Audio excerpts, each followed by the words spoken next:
Bismillahirrahmanirrahim. Assalamualaikum warahmatullahi wabarakatuh.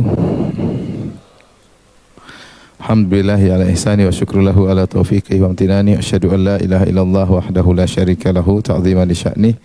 Wa asyhadu anna Muhammadan abduhu wa rasuluhu ila ridwani. Allahumma shalli alaihi wa ala alihi wa ashabihi wa ikhwani. Kita lanjutkan Imam At-Tahawi membahas tentang Lauhul Mahfuz dan Al-Qalam. Beliau berkata, wa nu'minu bil-lauhi wal qalami wa bi jami'i ma fihi qad ruqim. Kami beriman terhadap Al-Lauhul Mahfuz wal qalam dan pena. Wa bi jami'i ma fihi qad ruqim, dan mengimani seluruh apa yang tertulis padanya. Tapi kita ingatkan kembali tentang maratibu al-iman bitakdir, tingkatan iman kepada takdir ada 4 tingkatan. Pertama ilmu Allah, kedua al-kitabah, ketiga al-masyiah, keempat al-khalq. Adapun sebagaimana sering saya sampaikan, ini adalah filosofinya, yaitu sebelum Allah menciptakan, Allah merencanakan, dan rencana tersebut Allah tulis. Allah tulis dengan pena dan ditulis di Lauhil Mahfuz. Ya, Allah tulis dengan pena dan ditulis dalam Lauhil Mahfuz.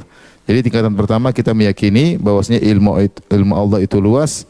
Di antara ilmu Allah adalah ilmu tentang semua yang akan terjadi, ya, semua yang akan terjadi. Kemudian ilmu tersebut sebagiannya, yaitu yang akan terjadi sampai hari kiamat, dicatat. Al-kitabah dicatat di Lauhil Mahfuz. Ingat, yang dicatat bukan semua ilmu Allah, ya, karena ilmu Allah tidak ada ujungnya. Yang dicatat bukan semua ilmu Allah, tapi hanya yang terkait dengan takdir.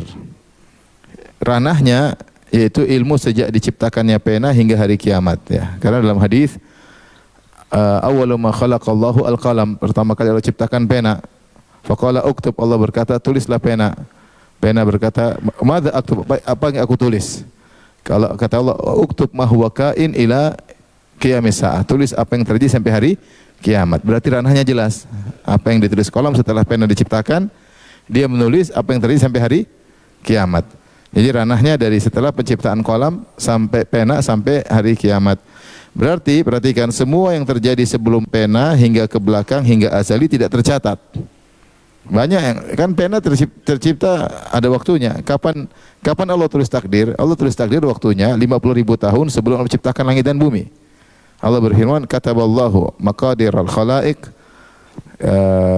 qabla an yakhlaqas samawati wal ard bi 50 alf sana. Allah mencatat takdir seluruh makhluk 50.000 tahun sebelum menciptakan langit dan bumi. Jadi waktunya jelas. Jadi langit dan bumi diciptakan misalnya di suatu zaman. Misalnya ini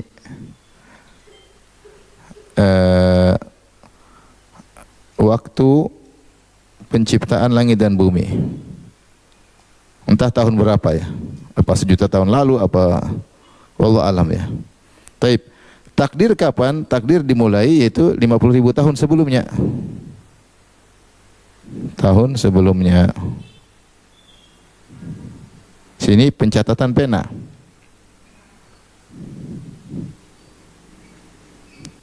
Taib, yang di sini tidak terhingga dan seterusnya. Ini tidak tercatat sebelumnya, paham? Karena pencatatan dimulai dari pena. Pena diciptakan langsung nyatat. Sebelum pena kan ada banyak kejadian. Entah Allah bikin apa kita nggak tahu, dan sampai azali, dan azali tidak ada penghujungnya. Jadi yang dicatat Lauhil Mahfuz bukan semuanya, paham? Tapi sejak pencatatan pena. Kemudian yang dicatat juga kan ini waktu penciptaan yang rumit sampai hari kiamat. Ini hari kiamat. Kiamat saya masuk surga. Tapi selanjutnya ini kan juga, selanjutnya ini adalah tidak terhingga. Tidak terhingga dan seterusnya. Abadi. Ini juga bukan ranah pencatatan Lauhil Mahfuz. Jadi Lauhil Mahfuz ranahnya cuma sampai sini aja. Faham? Ini ranah catatan di Lauhil Mahfuz. Faham tidak? Paham, ya? Jadi sejak pena sampai hari kiamat. Mungkin saya katakan tadi ilmu sejak diciptakannya pena hingga hari kiamat, sehingga semua yang terjadi sebelum pena hingga ke belakang hingga azali tidak tercatat. Dan semua yang terjadi sejak hari kiamat setelah masuk surga neraka sampai abadi juga tidak akan tercatat. Karena Lauhil Mahfuz catatannya terbatas. Sementara azali dan abadi tidak ada penghujungnya. Azali tidak ada penghujungnya, abadi juga tidak ada penghujungnya. Kalau pena disuruh catat tidak akan pernah berhenti. Karena dia mencatat sesuatu yang tidak ada penghujungnya. Paham? Paham tidak? Paham. Tapi kemudian martabat yang ketiga masyiah, semua yang terjadi atas kehendak Allah. Keempat, al-khalq, semua yang terjadi adalah Allah yang eksekusi, Allah yang ciptakan. Tapi yang kita fokus sekarang adalah al-kitabah. Jadi tidak semua ilmu Allah yang dicatat, tapi ada ilmu khusus terkait dengan makhluk yang diciptakan. Ya, terkait apa yang terjadi. Ya, karena Allah mengatakan kataballahu maqadiral khalaiq. Allah menulis semua yang terkait dengan takdir makhluk, ya. Takdir makhluk. Tidak semua, mungkin ada banyak terkait dengan Allah pun Allah tidak tulisnya. Yang Allah tulis terkait dengan takdir apa? Makhluk. Karena Allah mengatakan kataballahu maqadir khalaiq, ya. Ini mungkin saya tambahkan di sini juga, yang dicatat bukan semua ilmu Allah tapi yang terkait dengan takdir, yaitu takdir apa? Makhluk.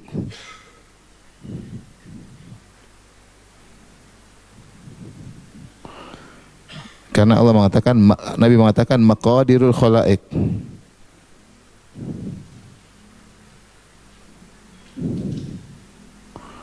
Jadi yang fokus adalah tentang takdir makhluk.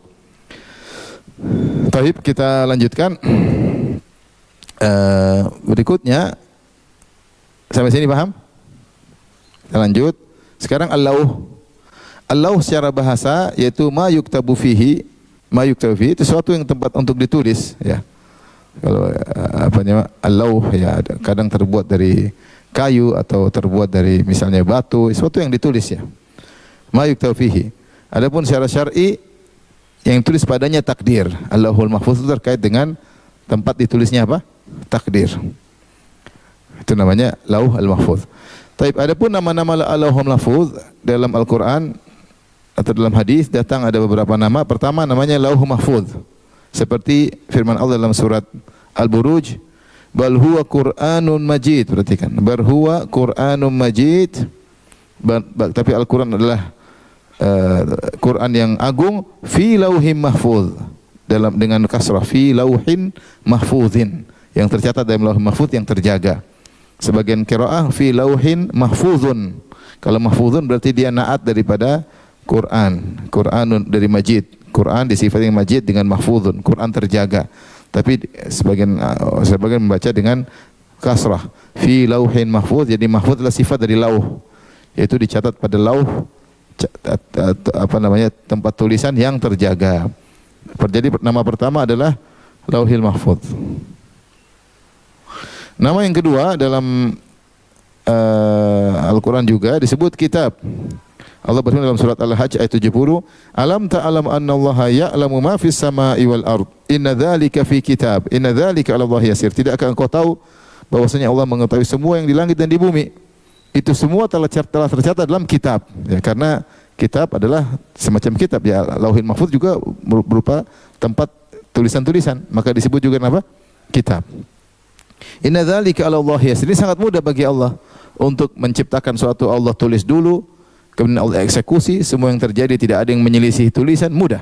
Beda dengan manusia sering berencana ternyata salah, ternyata dia rubah rencananya. Terkadang dia bikin rencana ternyata dia gagal melaksanakan rencananya. Adapun Allah kalau sudah bikin rencana, Allah tulis, tidak akan gagal karena Allah dia adalah Maha Kuasa. Maka kata Allah mengatakan inna dzalika 'ala Allahi yasir. Proses penciptaan itu sangat mudah, catat dulu baru bikin, mudah.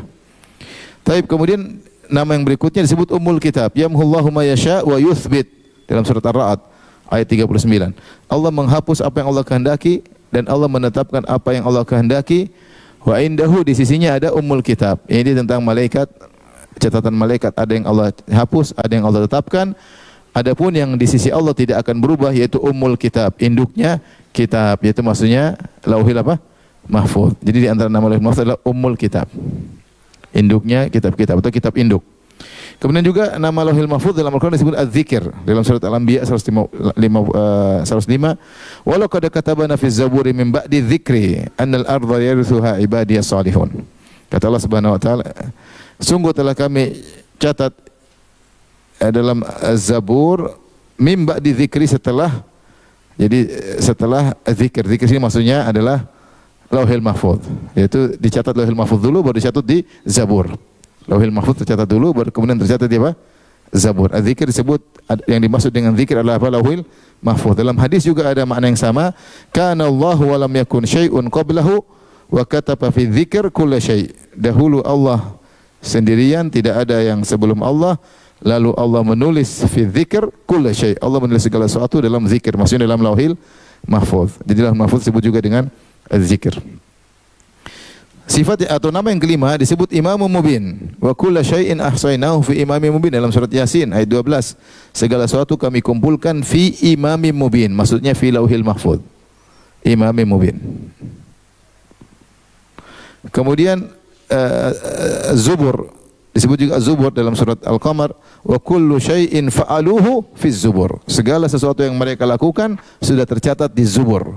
Zubur maksudnya Lauhil Mahfuz. Ini di antara nama-nama Lauhil Mahfuz dalam Al-Quran, ya, ada 6 nama. Kita ulangi: pertama Lauhil Mahfuz, yang kedua kitab, yang ketiga Umul Kitab, yang keempat Az-Zikr, yang kelima Imamun Mubin, yang keenam Az-Zubur. Tapi berikutnya, apa sifat-sifat Lauhil Mahfuz? Sifat-sifat ini di antaranya kita ambil dari nama-namanya. Kita ambil dari nama-namanya, ya. Tapi apa di antara sifat-sifat Lauhil Mahfuz? Perhatikan sini. Di antara sifat-sifatnya, pertama dia mahfuz, terjaga. Terjaga. Mahfuzun maksudnya terjaga. Terjaga dari apa? Terjaga dilihat dari syaitan. Sehingga syaitan tidak bisa mencuri berita dari Lauhil Mahfuz. Yang kedua, terjaga dari perubahan-perubahan. Dia tidak akan berubah, ya. Rufi'atil aqlam wa jaffatis suhuf. Pena sudah diangkat dan lembaran sudah kering, tidak akan ada perubahan. Jadi terjaga dari perubahan, terjaga dari penambahan, terjaga dari pengurangan. Kemudian juga yang benar, terjaga dari lihat makhluk manapun. Tidak ada yang bisa melihat Lauhil Mahfuz. La malakun muqarrabun wala nabiyyun mursal. Malaikat tidak lihat, nabi juga tidak lihat. Kalau nabi tahu pun dikasih tahu lewat wahyu, bukan nabi suruh lihat tengok Lauhil apa? Mahfuz, tidak. Jadi Allah kasih tahu lewat wahyu, Jibril yang kasih tahu, tapi bukan Jibril atau Nabi tengok. Makanya disebutkan, sudah kita bahas, al-qadar sirullahil maktum. Takdir adalah rahasia Allah yang tersembunyi. Sebenarnya disebutkan sebagian perkataan ulama, dinukil oleh Ibnu Daqiqil dalam Syarh Arba'in-Nawawiyah, bahwasanya takdir itu tertulis, disimpan oleh Allah, tidak ada yang tahu, malaikat maupun para nabi. Dia hanya rahasia Allah. Jadi terjaga dari ada yang menengok, menelaah, ya. Dan terjaga dari perubahan. Taib. Ini sifat pertama, mahfuz. Yang kedua, mubin. Mubin maksudnya penjelas atau jelas, karena fi'il abana bisa maknanya fi'il lazim, yaitu mubin maksudnya bayyinun, jelas, dan abana juga bisa maknanya mubayyin, penjelas. Jadi Lauhil Mahfuz jelas. Karena sesuatu tercatat di situ dengan jelas. Sesuatu tercatat di situ dengan jelas, tanpa ada yang luput, dan dengan detail. Dengan detail. Makanya Allah berfirman, wa indahu mafatihul ghaibi la ya'lamuha illa hu wa ya'lamu ma fil barri wal bahr wa ma tasqutu min waraqatin illa ya'lamuha wa la habatin fi dhulumatil ardi wa la ratbin wa la yabisin illa fi kitabim mubin. Kata Allah Subhanahu wa taala, di sisi Allah ada ilmu ghaib, tidak ada yang mengetahuinya kecuali Allah. Tidak ada yang mengetahuinya kecuali apa? Allah. Wa ya'lamu ma fil barri wal bahr, dan Allah tahu apa yang di darat dan di laut. Fil barri wal bahr, di darat begitu luas, Allah tahu semua yang terjadi di darat. Sekecil-kecil butir pasir pun Allah tahu, sekecil-kecil serangga pun Allah tahu, karena semua ciptaan Allah. Allah mengatakan, ala ya'lamu man khalaq, bukankah yang menciptakan tahu tentang ciptaannya? Bukankah sang kreator tahu tentang kreasinya? Wa ma tasqutu min waraqatin illa ya'lamu, tidak ada satu daun pun yang jatuh kecuali Allah tahu. Daun di dunia ada berapa jumlahnya? Ada yang pernah hitung? Jangankan daun, pohon banyak enggak? Satu pohon berapa daun? Ada yang pernah hitung? Ada yang pernah sensus? Saya enggak pernah. Daun satu jatuh, Allah tahu, ya. Daun satu jatuh, Allah tahu. Wala habbatin fi dhulumatil ardi, dan tidak ada satu biji di kegelapan bumi. Wala ratbin wala yabisin, tidak satu yang basah, satu yang kering, illa fi kitabim mubin, kecuali tercatat di Lauhil Mahfuz, yaitu yang jelas. Tercatat dengan apa? Jelas. Ibn Abbas mengatakan semua tercatat ya. Semua tercatat dengan detail. Maka disebut dia kitab mubin atau imam mubin ya. Kitab disebut dengan imam. Dalam Al-Quran Allah mengatakan wa kulla insanin alzamna ta'irahu fi unuqih wa nad'u yaumal qiyamah apa? Gimana? Dalam surat Al-Isra Allah menyebut imam mubin dengan maksudnya adalah kitab. Jadi kitab terkadang disebut dengan imam. Gimana ayatnya?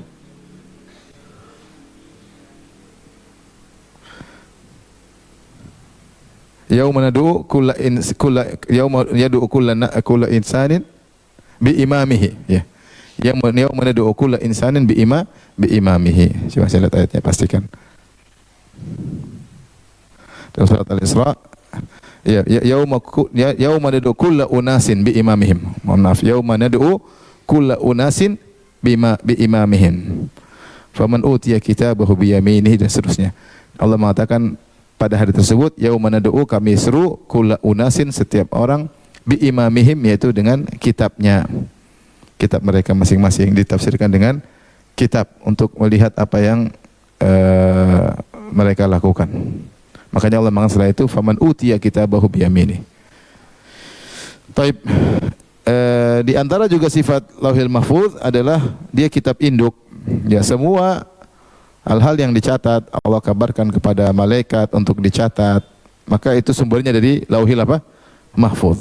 Lauhil Mahfuz. Kita tahu takdir ada beberapa, ada takdir yang utama, ada nama takdir sanawi, ada takdir yaumi, ada takdir umri. Takdir-takdir yang di bawah itu takdir sanawi, takdir umri, kemudian takdir yaumi, ini semua sumbernya dari Lauhil Mahfuz. Itu takdir sanawi, takdir tahunan. Karena setiap Lailatul Qadar yufraqu kullu amrin hakim, maka dicatat apa yang terjadi sampai tahun berikutnya. Itu sumbernya dari Lauhil Mahfuz. Kemudian takdir umri yang di mana malaikat datang ke janin kemudian mencatat juga sumbernya dari Lauhil Mahfuz. Nanti ada perubahan pun Allah susulkan, tapi semuanya itu dari sini berubah jadi ini, semua dari Lauhil Mahfuz. Kemudian juga takdir yaumi, kullu yaumin huwa fi sya'an, setiap hari Allah putuskan, Allah bilang malaikat bikin begini, terjadi begini, Allah kasih tahu, itu semua dari Lauhil Mahfuz. Jadi dia dikatakan dengan ummul kitab. Kitab apa? Induk. Kemudian sifat berikutnya Lauhil Mahfuz di langit ya, karena Allah mengatakan wa indahu umul kitab, di sisi Allah ada umul kitab. Sisi Allah berarti dekat dengan Allah Subhanahu wa taala. Bukan catatan yamhullahu ma yasha wa yuthbit. Allah menghapus apa yang dicatat oleh malaikat. Malaikat punya catatan tersendiri. Mereka punya pena sendiri. Wa yuthbit, dan ada yang Allah tetapkan, Allah rubah. Wa indahu, di sisi Allah maksudnya di langit ada Lauhil apa? Mahfuz. Sifat berikut yang kelima, ini datang dalam hadis tapi hadisnya dhaif. Tapi datang dalam riwayat sebagian sahabat, kalau nggak salah Ibnu Abbas dengan sanad yang sahih. Bahwasanya Lauhil Mahfuz tercipta dari durrah baydha, yaitu mutiara putih besar. Sampulnya yaquta hamra, intan merah, kemudian tulisannya dari cahaya. Dan dia disebutkan bahwasanya besarnya seperti langit, antara langit dan bumi. Wallahu alam ya. Tapi ada hadis menjelaskan dengan detail, disebut juga oleh Syarih Tahawi atau Aqidah Tahawi, yaitu Ibn Abil Izz Al-Hanafi, bahwasanya sangat besar catatan tersebut ya. Tapi hadisnya lemah, datang sebagai riwayat dari sebagian sahabat. Tetapi sekarang kalau kita lihat kenyataan, semua tidak harus besar, ya enggak. Sekarang bergiga-giga bisa dimasukkan dalam apa? Dalam USB kecil ya, USB kecil. Diputar nyala, ya enggak? Diputar apa? Nyala ya. Artinya mudah ya, tidak harus mencatat seluruh kejadian sampai hari kiamat, harus dalam kitab yang besar. Tapi kita imani, kalau memang datang dalam hadis yang sahih kita imani ya. Mungkin Ustaz, luasnya sebesar apa sih catat semua catatan ya? Kita bilang Allah alam, seandainya pun kecil tidak juga logis, tidak harus besar. Karena data bisa disimpan dalam tempat yang kecil. Tapi ini adalah sifat-sifat Lauhil Mahfuz. Tapi berikutnya firqah sesat tentang Lauhil Mahfuz, atau ini kita bahas terakhir aja. Baik, sekarang kita bahas berikutnya tentang al-qalam. Ini sudah?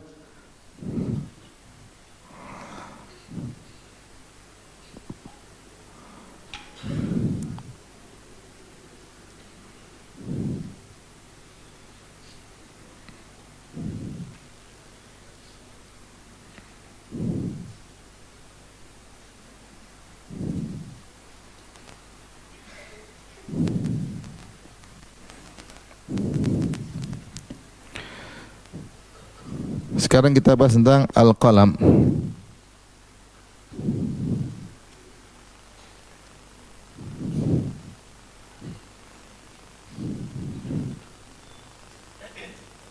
Al-qalam itu pena.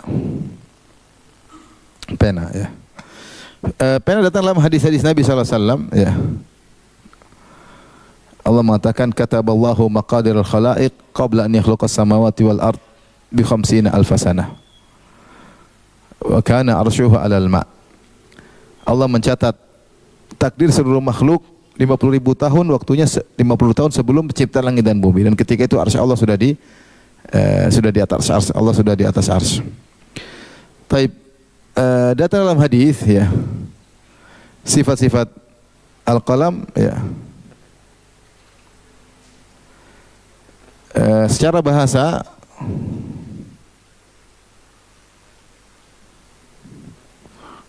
yaitu yang digunakan alat menulis. Alat apa mah? Menulis. Kedua, secara syar'i, yang dimaksud secara syar'i, secara istilah, yaitu pena yang digunakan untuk menulis Lauhil Mahfuz. Untuk menulis Lauhil Mahfuz. Menulis di Lauhil Mahfuz. Lauh Mahfuz. Taib, Ibnu Abil Izz Al-Hanafi rahimahullah, beliau menyebutkan bahwasanya pena ada 4 ya.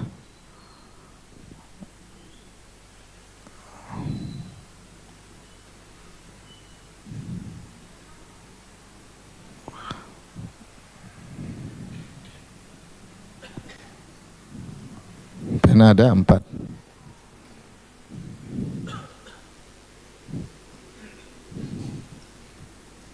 Pena ada 4 macam. Ini disebut oleh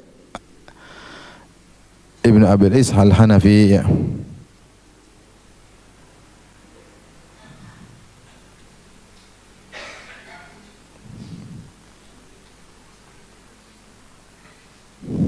Bentar.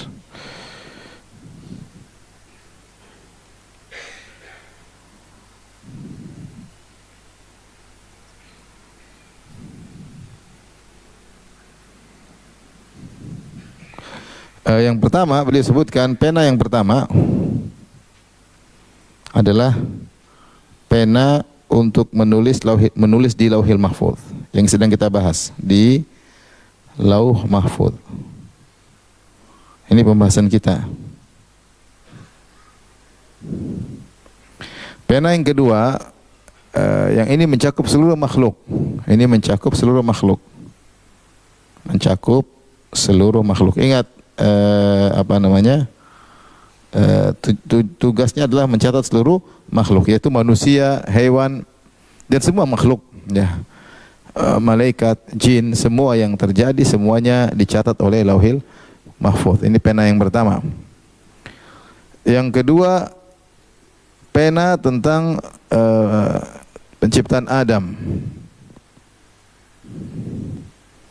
Pena terkait penciptaan Adam. Beliau menyatakan ada asar atau dalil, saya belum sempat cek ya tentang dalil, bahwasanya Adam ketika diciptakan kemudian Allah mencatat seluruh takdir yang terkait dengan anak-anaknya. Jadi khusus manusia, khusus Adam dan keturunannya.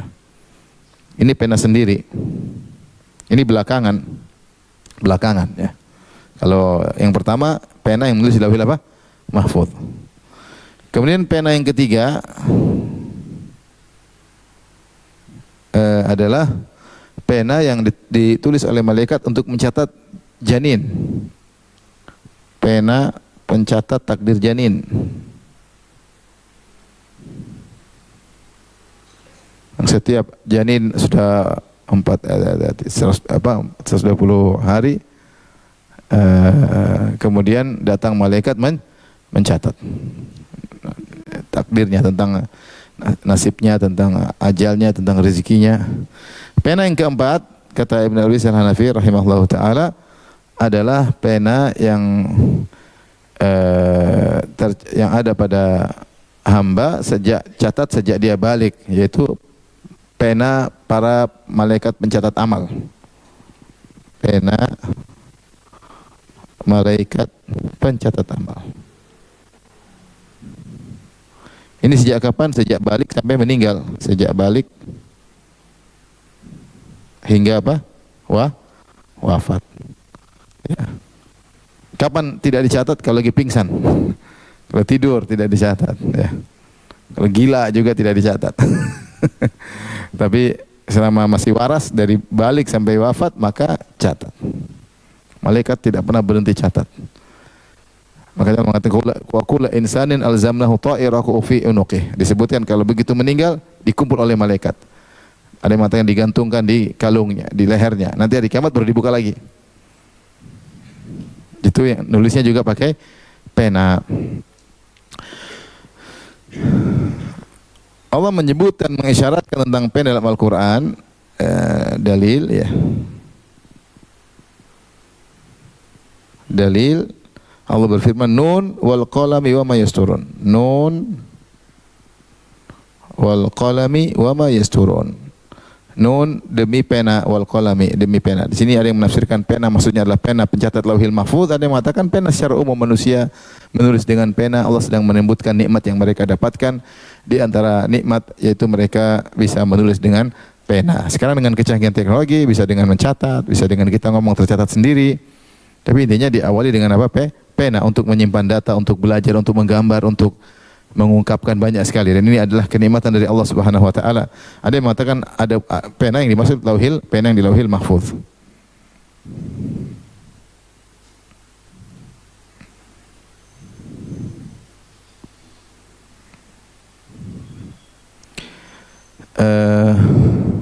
Ini yang pertama ya.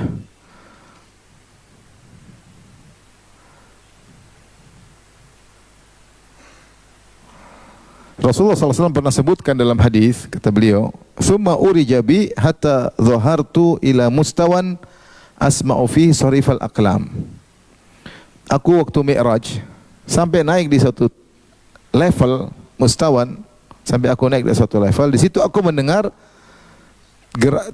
bunyi pena menulis. Sarif itu bunyi bunyi apa bahasa Indonesianya? Suara menulis. Ya, saya juga tahu kalau itu. Enggak, maksudnya ada istilah sendiri enggak? Goretan apa? Suara goretan apa? Pena. Iya, goretan pena. Keren kan goretan pena. Ya. Yaitu ketika menulis. Kata para ulama, ini bukan pena Lauhil Mahfuz. Karena Lauhil Mahfuz sudah selesai, sudah diangkat. Tapi ini pena yang ditulis oleh malaikat. Bisa jadi malaikat sedang mencatat sesuatu, bisa jadi malaikat mencatat apa yang Allah perintahkan, bisa jadi malaikat mencatat apa yang Allah takdirkan ke depan, mereka tulis wallahu alam. Tapi pena tersebut Rasulullah dengar ketika di langit. Tapi itu bukan Lauhil Mahfuz, bukan pena Lauhil Mahfuz, karena pena Lauhil Mahfuz sudah selesai. Ya. Taib, di antara hal yang perlu diketahui bahwasanya pena diciptakan khusus oleh Allah. Pena adalah makhluk khusus. Datang dalam riwayat dari Ibnu Abbas, dari Ibnu Umar radhiyallahu anhuma, beliau berkata, "Khalaqallahu arba'ata asya' biyadihi." Ada 4 makhluk yang Allah ciptakan dengan tangannya. Sisanya dengan kun fayakun. 4 tersebut, yang pertama adalah al-arsh, Allah ciptakan dengan tangan. Yang kedua al-qalam, pena. Yang ketiga adalah jannatu adn, yaitu surga. Yang keempat adalah Adam. Wa qala li sa'iril khalqi kun fayakun, kun fakana. Adapun makhluk yang lain Allah mengatakan kun fayakun. Ini riwayat sahih dari Ibnu Umar, dan ini adalah hal yang gaib ya. Maka bisa jadi hukumnya marfu. Itu sampai kepada Nabi sallallahu alaihi wasallam. Karena tidak mungkin Ibnu Umar membicarakan tentang sesuatu yang gaib kecuali dia punya dalil. Jadi kata Ibnu Umar, khalaqallahu arba'ata asya' biyadihi, 4 perkara yang Allah ciptakan dengan tangannya. Al-arsh, kemudian al-qalam. Kemudian jannata adn, yaitu surga, kemudian Adam.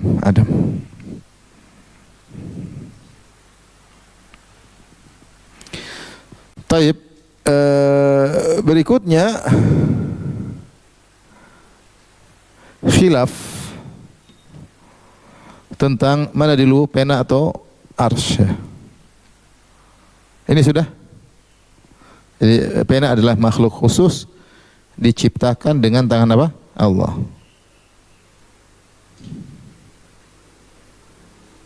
Ada 4. Apa saja tadi yang kita tangan Allah? Arsy, terus pena, surga Aden, kemudian Adam alaihissalam. Sisanya kun fayakun. Tapi berikutnya tentang mana lebih dahulu, pena ataukah arsy.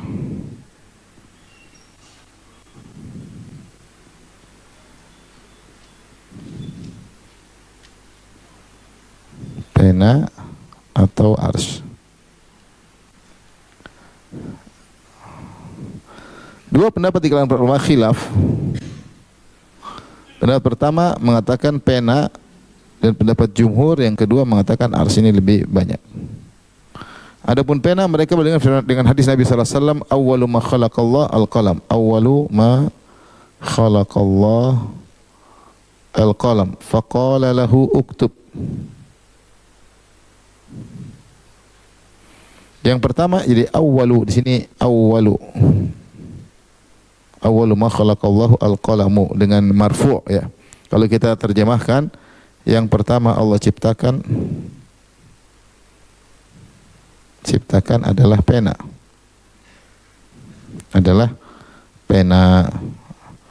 Lalu Allah berkata kepadanya, uktub,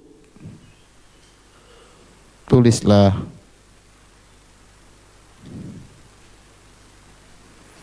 Dia katakan, mama aktub, apa yang ku tulis? Kata Allah, uktub ma huwa kainun ila yaumis sa'ah. Tulislah apa yang terjadi sampai hari kiamat. Adapun yang mengatakan arsy ya, Allah mengatakan dalam hadis, kataballahu maqadiral khalaiq qabla an yakhluqa samawati wal ard bi 50 alf sanah wa kana arshuhu 'alal ma'. Jadi Nabi berkata, Allah mencatat takdir seluruh makhluk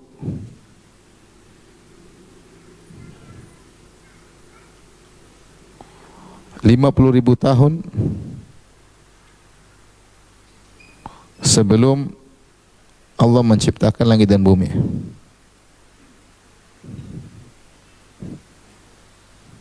Langit dan bumi, dan arsy-nya sudah di atas air, dan arsy-nya sudah di atas air. Jadi arsy sudah ada. Jadi sebelum penciptaan arsy sudah ada, sehingga mereka mengatakan arsy lebih dahulu. Ini pembicaraan antara pena dan arsy. Apakah ada makhluk lagi sebelum arsy? Wallahu a'lam. Nabi tidak pernah berkata arsy lebih dahulu. Tapi pendapat yang lebih kuat, Allah alam bisawab, pendapat yang kedua ya, bahwasanya arsy lebih dahulu daripada pena. Adapun hadis awwalu ma khalaqallahu al-qalam, maka bisa ditafsirkan dengan 2 tafsiran. Datang sebagian riwayat dengan fathah. Fathah itu berarti dia jadi isim zaman ya. Jadi maksudnya ketika awwala ma khalaqallahu al-qalama qala lahu. Jadi sama-sama fathah mansub. Kalau kita baca awwala ma khalaqallahu al-qalama qala lahu uktub. Ketika pertama kali Allah ciptakan pena, Allah bilang sama dia, tulislah. Maksudnya bukan yang pertama kali ciptakan, tapi ketika Allah menciptakan apa? Pena. Maksudnya penulis itu langsung Allah ciptakan pena, langsung Allah suruh tulis. Tidak ada pena nganggur dulu. Jadi begitu Allah ciptakan, Allah langsung suruh nulis ya. Dan ini lebih kuat ya. Atau Allah berfirman, awwalu ma khalaqallah, yang pertama Allah ciptakan adalah pena, maksudnya yang terkait dengan apa yang ditakdirkan, apa yang ditakdirkan. Tafsiran kedua, kalaupun kita baca dengan marfu, awwalu ma khalaqallahul qalam, yang pertama kali Allah ciptakan adalah pena, maksudnya yang terkait dengan apa yang akan Allah tulis takdirnya, ya, karena ars sudah ada. Yang benar ars lebih dahulu daripada pena. Namun ingat, kita tidak sedang berbicara makhluk pertama secara mutlak. Kita tidak sedang bicara membahas makhluk pertama secara mutlak. Kita hanya membahas tentang mana lebih dahulu, arsy atau apa? Pena, arsy atau pena. Tapi ada kelompok sesat terkait dengan arsy dan pena. Ini sudah belum? Kalau sudah azan kasih tahu. Satu menit. Ayo. Taib,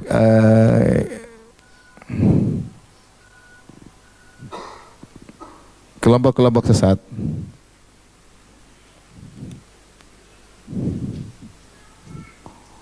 terkait lauh dan pena.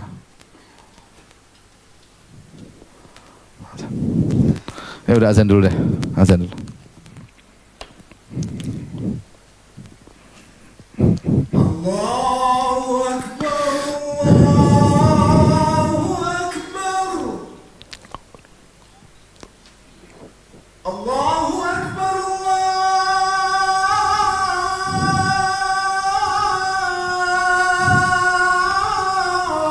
Allahu Akbar.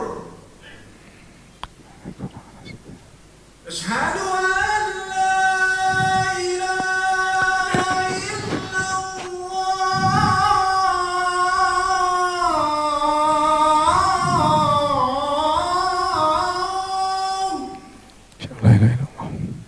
Asyhadu an la ilaha illallah.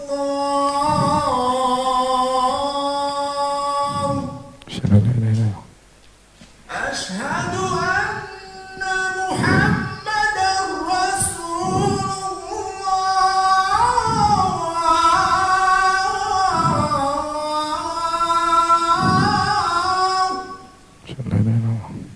Asyhadu anna Muhammadar Rasulullah.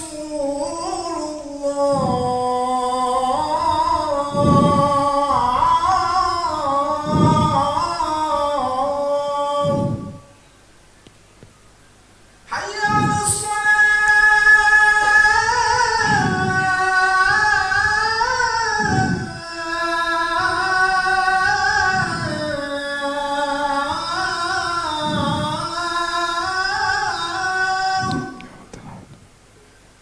Hayya 'alas salat.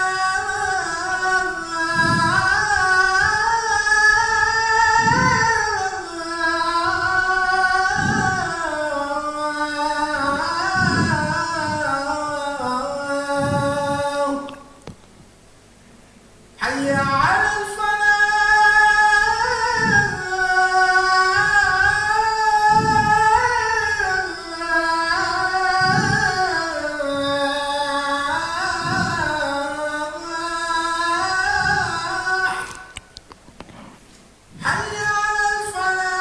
Hayya 'alal falah.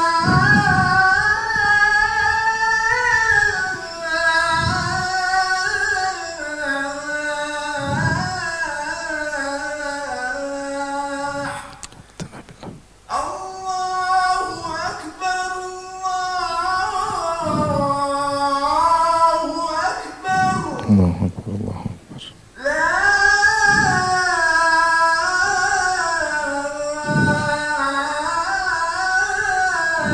ilaha illallah.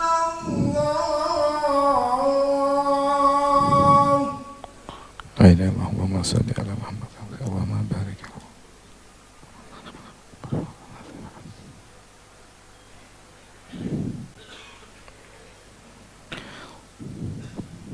Taib, ikhwan dan akhwat yang rahmatillah subhanahu wa ta'ala, di sini kita akan bahas ada beberapa penyimpangan terkait dengan Lauhul Mahfuz dan Al-Qalam. Yang pertama adalah keyakinan yang salah tentang Nabi, keyakinan bahwa Nabi SAW tahu isi Lauhul Mahfuz. Ada ma'ruf perkataan Al-Busiri tentang kasidah Burdah yang dia memuji Nabi SAW, sering dibaca di mana-mana. Di antara isinya adalah wa inna min judika ad-dunya wa dharrataha wa min ulumika ilmal lauhi wal qalami. Dia berkata wa inna min judika dunya wa dharrataha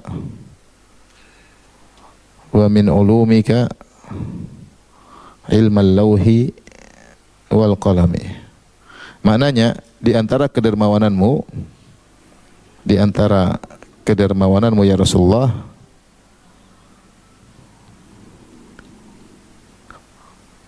ya Rasulullah, adalah dunia dan akhirat. Dunia dan akhirat. Itu kedermawanan Nabi. Wa min ulumika, dan di antara ilmumu adalah ilmu Lauhil Mahfuz, ilmu lauh dan pena. Ini tentu dusta ya, karena Nabi SAW tidak tahu ilmu gaib. Makanya Aisyah mengatakan, man qala anna Muhammad sallallahu alaihi wasallam ya'lamu ma fi qadin faqad a'zama 'ala Allah firyah. Lianna Allah Ta'ala yaqul, kata Aisyah, siapa yang mengatakan bahwasanya kalau Nabi tahu apa yang terjadi besok, maka dia telah melakukan dosa besar terhadap Allah Subhanahu wa taala ya. Karena Allah Subhanahu wa taala mengatakan tidak ada yang tahu, qul la ya'lamu man fis samawati wal ardil ghaiba illallah. Katakanlah tidak ada langit dan bumi yang tahu hal gaib kecuali siapa? Allah. Dan banyak dalil kita bahas, sering kita bahas ya. Rasulullah SAW aja ketika Aisyah dituduh berzina, dia tidak tahu benar atau tidak sampai nunggu sebulan. Sampai Allah kabarkan baru dia tahu tidak berzina. Aisyah ketika kalungnya hilang pun cari-cari enggak dapat, sampai subuh enggak ketemu. Ternyata diinjakin oleh onta. Ontanya berdiri baru ketahuan. Ontanya juga enggak ngomong sama Nabi, ada tarung dua. Ini terlalu banyak dalil Rasulullah tidak tahu. Ketika ada sahabat yang meninggal, maka Ummu Atiyah berkata, saya lupa siapa, seorang sahabiah, dia mengatakan, selamat engkau wahai fulan. Kemudian kata Rasulullah SAW, "Wa yudrik, dari mana kau tidak selamat? Sementara saya Nabi, saya tidak tahu apa yang terjadi padaku." Jadi intinya Rasulullah tidak tahu ilmu gaib. Makanya waktu terjadi gerhana, Rasulullah SAW segera takut, dikira hari kiamat. Terlalu banyak dari Rasulullah tidak tahu. Rasulullah hanya tahu kalau Allah kasih tahu, dan Allah kasih tahu bukan lewat suruh Nabi nengok Lauhul Mahfuz, tapi melewati apa? Wahyu. Makanya ketika ada sebagian mereka yang mensyarah hadis ini, sebagian ulama, dia mengatakan, wa min ulumika ilmu lauhil qalami, di antara ilmu Muhammad adalah Rasulullah SAW adalah ilmu Lauhil Mahfuz. Kenapa ketika Rasulullah Isra Mi'raj, Allah membuat Nabi tengok Lauhil Mahfuz? Ini enggak ada dalilnya. Kalau Nabi tahu ilmu Lauhil Mahfuz, berarti semua yang gaib Nabi tahu tidak? Tahu ya. Wala a'lamul ghaib, katakanlah aku tidak tahu ilmu gaib. Dalam Al-Qur'an, wala a'lamul ghaib, aku tidak tahu ilmu gaib. Dalam ayat yang lain, walau kuntu a'lamul ghaiba lastakthartu minal khair, kalau aku tahu ilmu gaib saya akan banyak melakukan kebajikan. Wa ma manasu ya wa ma masaniyasu, dan aku tidak akan ditimpa dengan keburukan. Tapi Rasulullah SAW ketika perang Uhud terluka, dia tidak tahu ilmu gaib. Jadi ini kedustaan. Makanya menganggap Nabi tahu ilmu gaib ini kesyirikan. Kenapa para dukun musyrik, dan kenapa orang kalau pergi ke dukun dikatakan musyrik? Karena meyakini dukun tersebut tahu ilmu gaib. Ini antara kesalahan fatal.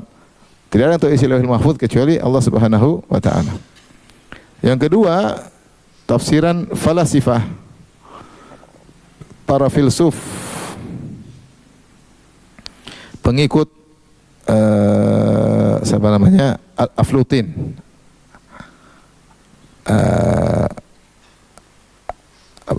Bahasa Plotinus ya. Plotinus, atau bahasa Arabnya Aflutin. Bukan Plato, ada Plato, ada Plotinus ya. Ini yang pertama kali membuat ide namanya Al-Faidhul Ilahi atau Tawallud, nazar Tawallud atau Al-Faidhul Ilahi tentang penciptaan. Dan ini diikuti oleh beberapa filsuf muslim, diikuti oleh, saya nukil perkataan mereka semua dalam kitab Syarah Wasithiyah, di antaranya oleh Al-Farabi, kemudian Ibnu Sina, kemudian di antaranya Ibnu Arabi dalam kitabnya Al-Futuhat, Al-Futuh Makkiyah. Jadi mereka mengatakan bahwasanya alam semesta tercipta dari al-illatul ula, causa prima, yaitu merupakan suatu yang sangat simpel, dan dialah sumber segala alam semesta, disebut dengan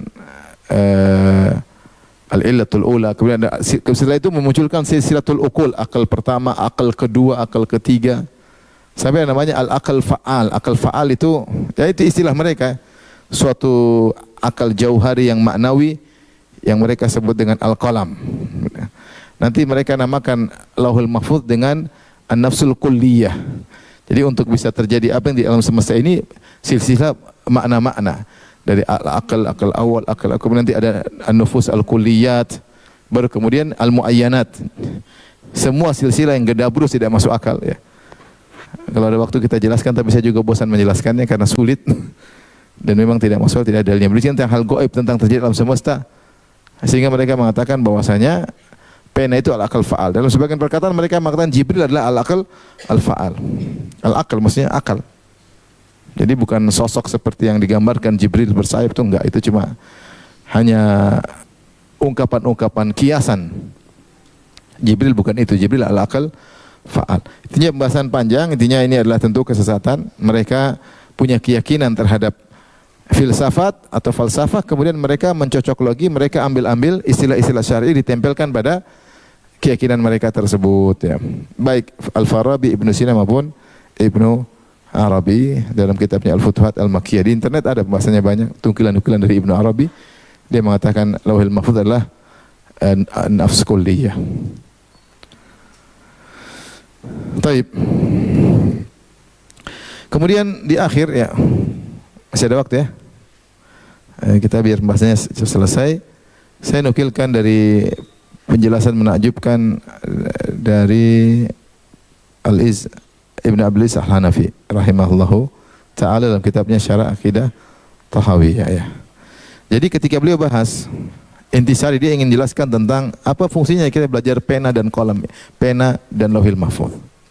Ada maksudnya, kata beliau, yaitu sebagaimana perkataan At-Tahawi, lihat di perkataan At-Tahawi, "Falau ijtama'al khalqu kulluhum ala syai'in katabahu Allah Ta'ala fihi annahu kain liyaj'aluhu ghairu kainin lam yaqdiru alaihi." Kalau seluruh makhluk seluruhnya bersatu padu terhadap sesuatu yang sudah Allah catat akan terjadi, ingin dirubah untuk tidak terjadi, mereka tidak bakalan mampu. Allah sudah bilang terjadi, mereka rubah tidak bakalan mampu. Walau ijtama'u kulluhum ala syai'in lam yaktubhu Allah Ta'ala fihi liyaj'alu kainan lam yaqdiru alaihi. Sebaliknya, kalau mereka bersatu padu berkumpul mendatangi yang Allah catat tidak akan terjadi, mereka rubah untuk terjadi, tidak bakalan mampu. Jaffal qalamu bima huwa kainun yaumil qiyamah. Pena sudah kering, tidak ada tulisan lagi, sudah tinta sudah habis. Jadi tidak akan ada terjadi apa? Perubahan. Ya, ini seperti dalam hadis Ibnu Abbas, Rasulullah mengatakan ihfazillaha yahfazka. Jagalah Allah, Allah akan jaga engkau. Kemudian Nabi berkata walijtama'u ala an yanfa'uka bi syai'in lan yanfa'uka illa bi syai'in qad katabahu Allah lak. Kalau mereka berkumpul untuk beri kau manfaat dengan suatu manfaat yang Allah tidak catat, mereka tidak akan bisa diberi manfaat kepada engkau. Walijtama'u ala ayaturruka bi syai'in. Kalau mereka berkumpul ingin beri mudarat kepada engkau yang Allah tidak catat jadi mudarat bagi engkau, mereka tidak akan bisa beri mudarat kepadamu. Rufi'atil aqlam wa jaffatis suhuf. Pena sudah diangkat dan lembaran sudah kering, jadi tidak ada lagi perubahan. Ya. Setelah itu, di sini Ibn Al-Bizal berkata, fa idza alima al-abdu anna kullan min indillah. Kalau dia tahu semuanya sudah yang Allah tentukan, semua dari Allah Subhanahu wa taala, fal wajib ifraduhu subhanahu bil khasyah. Maka harusnya mentauhidkan Allah dalam khasyah, tidak takut kecuali hanya Allah. Wa taqwa, tidak bertakwa kecuali hanya kepada Allah. Fala takhshawun nas wakhshawni. Jangan takut kepada orang, takutlah kepadaku. Enggak perlu, udah kalau catat kena, kalau enggak. Tinggal kau luruskan niatmu untuk apa? Hanya takut kepada Allah Subhanahu wa taala. Wa iyaya farhabun, takutlah kepada aku, kata Allah. Wa iyaya fattaqun, hanya kepada engkau akulah bertakwa. Ya. Wa may yuti'illah wa rasulahu wa yakhshallah wa yattaqihi fa ulaika humul faizun. Siapa yang taat kepada Allah dan Rasulnya dan takut kepada Allah, bertakwa kepadanya, maka mereka itulah orang yang beruntung.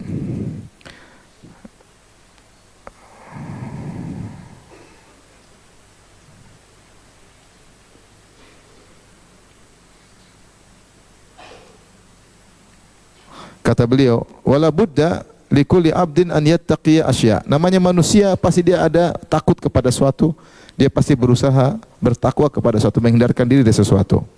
Fa innahu la ya'ishu wahdahu, karena tidak hidup sendiri, ada makhluk-makhluk yang lain.